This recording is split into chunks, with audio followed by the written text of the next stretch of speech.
تو کیا فلور ملوں کے سامنے بھی وہ گھٹنے ٹیکیں؟ اس میں تو انہیں سب سے بڑا مسئلہ یہ ہوگا کہ میرا خیال ہے کہ میں کوئی کانسپریسی تھیوری نہیں کر رہا ہوں. جیسے مفتاح اسماعیل سے ایک دم سے اکھڑی تھی نا، پنجاب حکومت اس پہ ناراض ہوگی. وہ پنجاب حکومت انہی کی اپنی ہے، کے پی کے ناراض ہوگی. اس وقت کیا تھا؟ اس وقت بھی اپنی ہی تھی نا. کیا خیال ہے کہ تو نہیں؟ اس وقت پھر مفتاح صاحب نہیں رہے تھے. پھر نہیں رہے تھے. تو آپ یہ کہہ رہے ہیں کہ اگر یہی حالات چلتے رہے؟ نہیں، میں یہ نہیں کہہ رہا ہوں، لیکن مسئلہ یہ ہے، رکھ لیجیے کلپ یار، احتیاط. ارے یار میں جو مجھے چاہیے تھا مل کے آگے بڑھتے ہیں. آپ خب خواہ میں پہنچ گیا. نہیں 30 سیکنڈ. آٹا مہنگا، بجلی مہنگی، پیٹرول مہنگا، غریب کیا کرے؟ میں وہی تو کہہ رہا ہوں. اسی لیے میں تمہیں بار بار متنبہ کیا چلے جا رہا ہوں کہ یار یہ کسی حد تک کنٹرول کریں، جو کہ ان سے نہیں ہو رہا. خدا کے لیے ایک دم سے لوگوں پہ ٹیکسوں کا عذاب مت ڈالیں. اور آن بورڈ بھی لینا ایک دفعہ ٹیکس. ابھی جیسے کینیا میں ہوا ہے، خدا کے لیے ڈریں کہ ہم کہیں اس طرف نہ جائیں. تو دیکھ لیا کرو نا کیا ہوتا. کیا ہوا کیا ہے؟ وہ بھائی وہاں پہ باقاعدہ IMF کا ہی وہ اس کی شرائط کو عین مطابق ناپ تول کے اشاری نظام کے مطابق ایک بجٹ دیا گیا تھا اور اس کو واپس لینا پڑا. اب دیکھیے اورنگزیب صاحب جو ہے نا، یہ بینکر ہے. بینکر کو اپنے ہاں جو ہے وہ ریزرو جمع کرنے آتے ہیں، لیکن ٹیکسوں کی وصولی کا کیا نظام ہے، کیا سسٹم کرنا ہے، اس سے وہ ناآشنا ہے. جیسے یعنی پیٹرول پمپ پہ یہ کیا کہ جی آپ وہی کہ پیٹرول والا جو ہے وہ جو ہے ود ہولڈنگ ٹیکس ادا کرے. اس نے کہا صاحب وہ جو ملٹی نیشنل کمپنی والا ہے آپ اس سے لیں جس سے میں خرید کر اپنے پیٹرول پمپ پہ لا رہا ہوں. میں تو آلریڈی ٹیکس دیتا ہوں.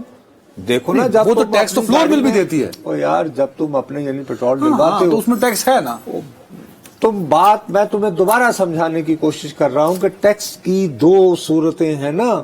ایک صورت یہ ہے کہ مجھے میرے دفتر والے پوری تنخواہ دے دیں اور میں خود ہی اس پہ واجب ٹیکس حکومت کو جمع کرواؤں.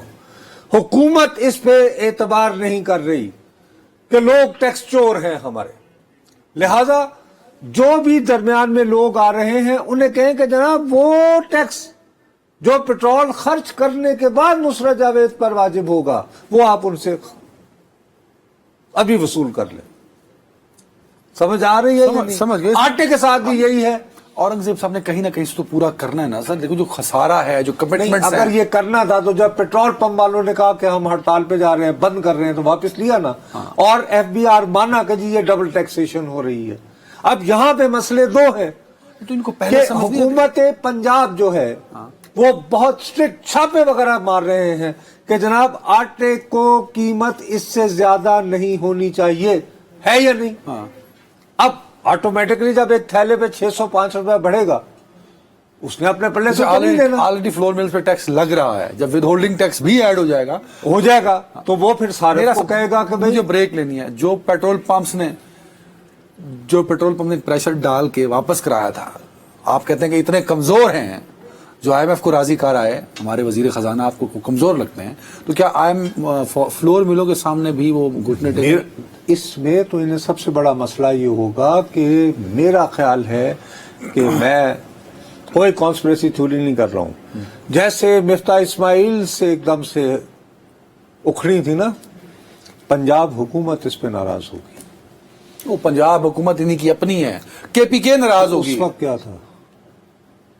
اس وقت بھی اپنی ہی تھی نا. کیا خیال ہے کہ نہیں؟ تو اس وقت پھر مفتاح صاحب نہیں رہے تھے. پھر نہیں رہے تھے. تو آپ یہ کہہ رہے ہیں کہ اگر یہی حالات چلتے رہے؟ نہیں، میں یہ نہیں کہہ رہا ہوں، لیکن مسئلہ یہ ہے، رکھ لیجیے کلپ یار، احتیاط. ارے یار میں جو مجھے چاہیے تھا مل کے آگے بڑھتے ہیں. آپ خب خواہ میں پہنچ گیا. 30 سیکنڈ. آٹا مہنگا، بجلی مہنگی، پیٹرول مہنگا، غریب کیا کرے؟ میں وہی تو کہہ رہا ہوں. اسی لیے میں تمہیں بار بار متنبہ کیا چلے جا رہا ہوں کہ یار یہ کسی حد تک کنٹرول کریں، جو کہ ان سے نہیں ہو رہا. خدا کے لیے ایک دم سے لوگوں پہ ٹیکسوں کا عذاب مت ڈالیں. اور آن بورڈ بھی لینا ایک دفعہ ٹیکس. ابھی جیسے کینیا میں ہوا ہے، خدا کے لیے ڈریں کہ ہم کہیں اس طرف نہ جائیں.